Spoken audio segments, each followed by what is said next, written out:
Move on to pitfall number 2. Okay. Enrolling in a plan that does not include your doctor. Oh, yeah. I know you've seen it. Well, I have sometimes sometimes people. You can say. Sorry.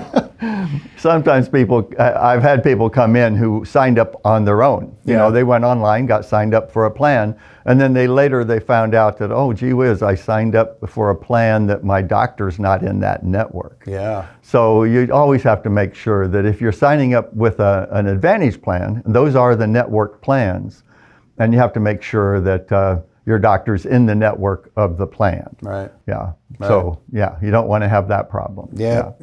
You don't want that. I mean, again, that's a big one. I mean, it could also be confusing of what plan do you pick because there's so many options out there. Yeah.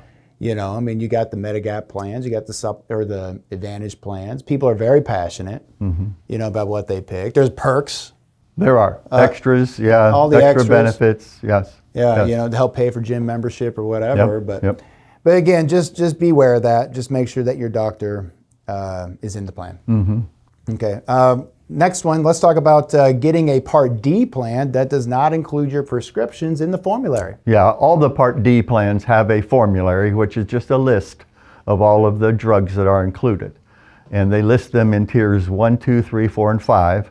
And you just have to make sure that your drugs are included in the formulary.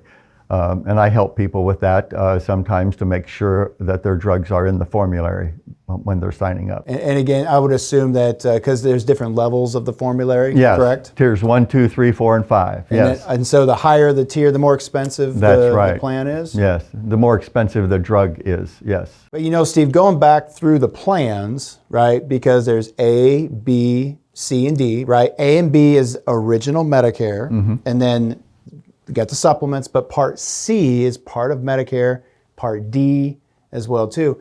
But there's also the plan, you have the plans themselves with the A, B, you know, in terms of the alphabet soup. Yes. Yeah, touch on that. I mean, because one thing people hear about is Plan G is Plan G is Plan G. What is it? Yeah. What does that mean? You have all these alphabetical plans, like a Plan G, for example. Yeah. Plan G has become the most popular now because it covers the most things. Medicare puts out a chart that shows all these boxes that get checked off, and Plan G covers the most of them. And so, but what you said, Plan G is a Plan G is a Plan G, is because Medicare is what decides what a Plan G is. Okay. It's not a company that says, okay, here's what our Plan G is.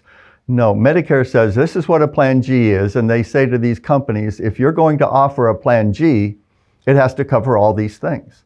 And the companies don't have to offer a Plan G, but if they do, it has to cover what Medicare says is covered in a Plan G.